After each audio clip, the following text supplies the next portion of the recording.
Hello friends, success गुरु में आपका स्वागत है। आज हम लोग प्राचीन भारत का इतिहास पढ़ेंगे। इतिहास में स्रोतों के आधार पर प्राचीन भारत को 3 भागों में विखंडित किया गया है। पहला क्या है तो प्रागैतिहासिक काल, ठीक है। पहला प्रागैतिहासिक काल, दूसरा आदि ऐतिहासिक काल, तीसरा ऐतिहासिक काल, ठीक है। प्रागैतिहासिक काल उसे कहा जाता है जिस काल में लिखित साक्ष्य नहीं प्राप्त होते हैं। वैसे काल को प्रागैतिहासिक काल कहा जाता है जिस काल में लिखित साक्ष्य प्राप्त नहीं होता है। जैसे पाषाण काल में किसी भी प्रकार के लिखित साक्ष्य प्राप्त नहीं हुए थे। आधैतिहासिक काल किसे कहा जाता है? उस काल को कहा जाता है जहाँ लिखित साक्ष्य तो मिले पर उसे पढ़ा नहीं गया। जैसे सिंधु सभ्यता और हड़प्पा सभ्यता, इसके साक्ष्य मिले पर इसको पढ़ा नहीं जा सका, ठीक है। आगे बढ़ते हैं। ऐतिहासिक काल। ऐतिहासिक काल वह काल जिसका लिखित और पढ़ा गया बरामद है, मिला है, अभी तक भी है, उसे ऐतिहासिक काल कहा जाता है, ठीक है। आगे बढ़ते हैं। प्रागैतिहासिक काल का अध्ययन किसने भारत में शुरू किया था? तो रॉबर्ट ब्रूस फूट ने। किसने किया था? रॉबर्ट ब्रूस फूट ने भारत में सबसे पहले प्रागैतिहासिक कालों का अध्ययन शुरू किया था।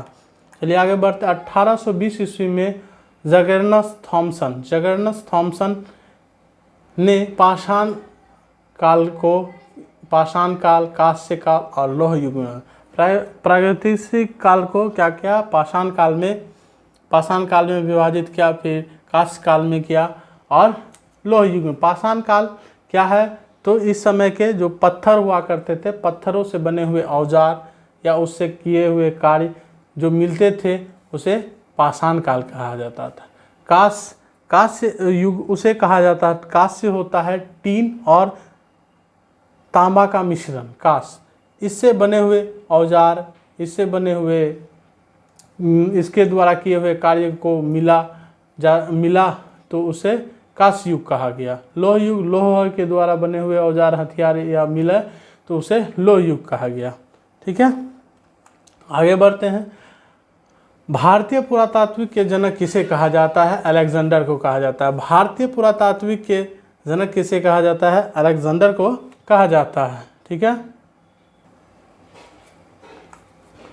मानव द्वारा उपयोग में लाया गया हथियार। मानव के द्वारा सबसे पहले कौन सा हथियार उपयोग में लाया गया था? तो कुल्हाड़ी लाया गया था। मानव द्वारा उपयोग में लाया गया सबसे पहले धातु कौन सा है? तो तांबा है। कौन सा धातु है? तांबा है, ठीक है। पाषाण काल को 3 भागों में विभाजित किया गया है। पाषाण काल को कितने भागों में विभाजित किया गया है? तो 3 पाठों में बांटा, 3 भागों में बांटा गया। पहला पूरा पाषाण काल, दूसरा मध्य पाषाण काल और तीसरा नव पाषाण काल। पूरा पाषाण काल के बारे में हम लोग कुछ पहले जानकारी ले लेते हैं, उसके बाद मध्य पाषाण काल और फिर नव पाषाण काल के बारे में पढ़ेंगे, ठीक है। तो आगे बढ़ते हैं। पूरा पाषाण की शुरुआत कब हुई थी? तो 25 लाख ईसा पूर्व से 10,000 ईसा पूर्व में पूरा पाषाण की शुरुआत हुई थी। इस काल में क्या हुआ था? पूरा पाषाण काल को भी 3 भागों में बांट दिया गया। कौन सा? तो पूर्व पाषाण काल, मध्य पाषाण काल और उच्च पाषाण काल, ठीक है। पूरा पाषाण काल में क्या हुआ था? इस समय सिर्फ जो व्यक्ति या जो भी आदमी थे जंगलों में, उस समय क्या होता था कि सिर्फ आखेट पर ही निर्भर करते थे। आखेट के लिए एक जगह से दूसरे जगह जाना और उसके बाद क्या था? खाद्य संग्रह इसलिए कहा जाता है कि आखेट के क्रम में एक जगह से दूसरे जगह जाते थे और जहाँ पर ढेर सारा जानवर या बहुत होते थे वहाँ पर वो लोग कुछ दिन रुकते थे, खाते थे, फिर वहाँ पर जब ख़त्म हो जाता था तो फिर दूसरे जंगल जाते, इसीलिए खाद्य संग्रह भी कहा जाता। और इस समय जो थे औजार जो बनाए जाते वो बड़े बड़े पत्थर और हड्डियों से बनाए जाते थे, इसीलिए क्वार्टरजाइट और सल्क ब्लेड जैसे औजार का अवशेष मिला है। तो किसमें? तो पूरा पाषाण काल में मिला है। पूरा पाषाण काल में मानव की खोपड़ी कहाँ से प्राप्त हुआ? तो अतिरमपक्कम, ठीक है। अतिरमपक्कम कहाँ है? तमिलनाडु में है और हथनोरा यह मध्य प्रदेश में है। इन दोनों जगहों से मानव की खोपड़ी सर्वप्रथम पूरा पाषाण काल में ही मिला है। ठीक है, पूरा पाषाण काल के समय में ही चित्रकारी के प्राचीनतम साक्ष्य प्राप्त हुए हैं। ठीक है, उस समय चित्रकारी के प्राचीनतम साक्ष्य प्राप्त हुए, वह कहाँ हुआ था? तो भीमबेटका मध्य प्रदेश। ठीक है, नर्मदा नदी के तट में। यह चित्रकारी में ऐसा नहीं कि सिर्फ पूरा पाषाण काल का है अध्ययन था, साक्ष्य था, इसमें क्या था? तो पूरा पाषाण का भी साक्ष्य था, मध्य पाषाण काल का भी साक्ष्य था और नव पाषाण काल का भी साक्ष्य है। ठीक है, ये चित्रकारी पूरा पाषाण काल, मध्य पाषाण काल, नव पाषाण काल से संबंधित है। मिर्जापुर कहाँ है? तो उत्तर प्रदेश। ये तीनों यानी कि नव पाषाण काल, पूरा पाषाण काल और नव पाषाण काल, मध्य पाषाण काल और पूरा पाषाण काल का, इसमें क्या था? तीनों का औजार अगर हमको कहीं से प्राप्त होता है तो वो है कहाँ? मिर्जापुर, उत्तर प्रदेश। ठीक है, चलिए आगे बढ़ते हैं। आग की अगर खोज किया गया था तो आग का भी खोज कब हुआ था? पूरा पाषाण काल में ही हुआ था। अब हम लोग मध्य पाषाण काल के ऊपर पढ़ते हैं और इससे महत्वपूर्ण क्वेश्चन उठाते हैं। सबसे पहली बात, महत्वपूर्ण वही होता है जिसको हम लोग पढ़ ले, जान ले। ठीक है, मध्य पाषाण काल क्या है कि 10,000 ईसा पूर्व से लेकर 4,000 ईसा पूर्व तक यह रहा। ठीक है, कब तक रहा? 10,000 ईसा पूर्व से 4,000 ईसा पूर्व। मध्य पाषाण काल में ही क्या हुआ था? पशुपालन की शुरुआत हुई थी। किसकी शुरुआत हुई थी? तो पशुपालन की अगर शुरुआत हुआ था तो मध्य पाषाण काल में हुआ था। आगे बढ़ते हैं। तो कुत्तों और सबसे पहले अगर पशुपालन वहीं हुआ है शुरुआत, तो सबसे पहले कौन बना? तो कुत्ता को बनाया गया। ठीक है, किस? मध्य पाषाण काल में। उसके बाद वहाँ के जो मध्य पाषाण काल में भी औजार थे, शिकार तो चल ही रहा था। ठीक है, पर एक नया चीज़ क्या आया? तो नया चीज़ यही आया कि उस समय आदमी पशु पालने लगा था। ठीक है, पर शिकार तो चल रहा था, पर शिकार करने का तभी थोड़ा सा सिस्टम चेंज हुआ था। क्या हुआ था? माइक्रोलिथ सूक्ष्म पत्थर के औजार बनाए जाते थे। ठीक है, माइक्रोलिथ सूक्ष्म पत्थरों के औजार बनाए जाते थे। और यहाँ क्या होता था पूरा पाषाण काल में? तो क्वार्टरजाइट, सल्क, ब्लेड यानी बड़े बड़े पत्थरों के औजार यहाँ पर मिलते थे। ठीक है, पर यहाँ सूक्ष्म माइक्रोलिथ यानी छोटे छोटे पत्थरों के औजार बनाए जाते थे। आगे बढ़ते हैं। मृद भांड के प्राचीनतम साक्ष्य कहाँ से मिले हैं? तो चौपानी मांडो। ठीक है, चौपानी मांडो कहाँ पड़ता है? उत्तर प्रदेश। ठीक है, उत्तर प्रदेश। तो ये मृद भांड जो है यह चौपानी पांडो उत्तर प्रदेश में मिला है। यह कब मिला है? तो मध्य पाषाण काल में मिला है। सराय नहराय जो है उत्तर प्रदेश का साक्ष्य किस पाषाण काल से मिला? तो मध्य पाषाण काल। ठीक है, बागौर राजस्थान। आदमगढ़ कहाँ है? तो मध्य प्रदेश। ठीक है, आदमगढ़ मध्य प्रदेश से सबसे पहले साक्ष्य पशुपालन का मिलता है। अगर पूछा जाए क्वेश्चन में कि पशुपालन का सबसे पहला साक्ष्य किस काल में मिलता है? तो मध्य पाषाण काल में मिलता है। और किस जगह मिलता है? राजस्थान, बागौर। ठीक है, और उसके बाद क्या होगा? आदमगढ़, मध्य प्रदेश। इन दोनों जगहों में सबसे पहले पशुओं का साक्ष्य मिला है। ठीक है, उसके बाद आग का आविष्कार कब किया? आग का आविष्कार पूछेगा पूरा पाषाण काल।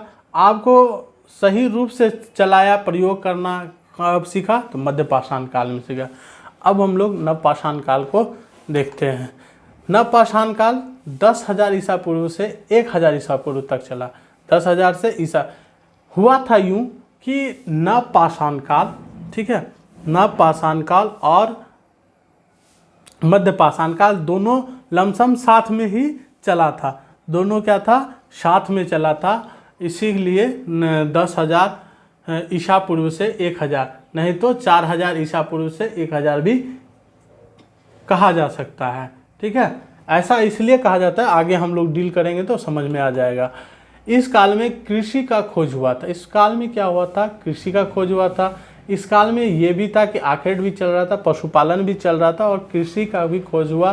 पशुपालन को व्यवस्थित किया गया था। देखो कृषि पशुपालन उसमें क्या था? खोजा था, बनाया था। तो पहले कौन बनाया? कुत्ता व्यापार व्यवस्थित रूप से अगर लाया था तो वही था कि मध्य पाषाण काल में कुछ व्यक्ति पशुपालन को व्यवस्थित कर चुका था, कुछ नहीं किया था, इसीलिए दोनों साथ साथ चल रहे थे। ठीक है।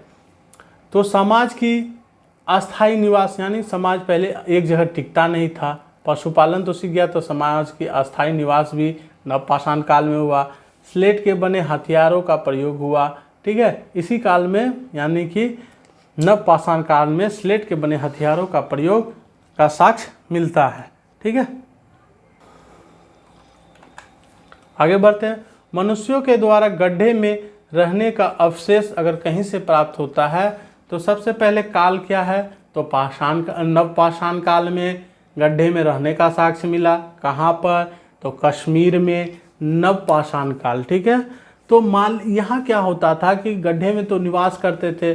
फिर यहाँ पे एक और साक्ष्य मिला कि मालिक के साथ क्या करता था? कुत्ते को भी, उसका जो वफादार कुत्ता है, पालतू कुत्ता था, उसको भी मालिक के साथ क्या करता था? दफना देता था। ठीक है। कहाँ? तो बुरझोम कश्मीर में ही।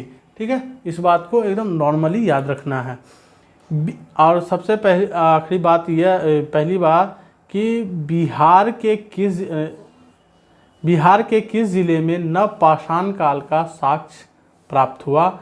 तो चिरांद सारण जिले में। चिरांद सारण जिले। ये प्रश्न थोड़ा नहीं इम्पोर्टेंट लगेगा, क्योंकि बिहार के किस जिले में नवपाषाण काल का साक्ष्य प्राप्त हुआ? तो चिरांद हुआ।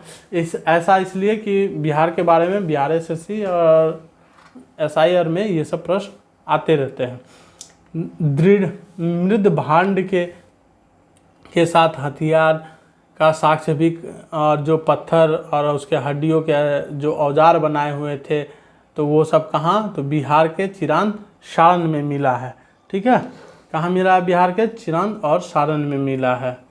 यहाँ पर एक और प्रश्न बनता है कि चावल के प्रथम प्रमाण कहाँ से प्राप्त हुआ है? तो कोल्डी हवा, यूपी। कोल्डी हवा। ऐसे भी एक बात याद रखना है कि प्रश्न अक्सर पूछते हैं कि कोल्डी हवा किससे संबंधित है? तो चावल से संबंधित है। ठीक है।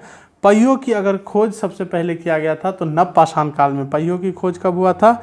तो नवपाषाण काल में हुआ था। और ग्राम बस्ती कब समाज बसाया गया था? तो नवपाषाण काल में बनाया था। ठीक है। आज के लिए बस इतना ही।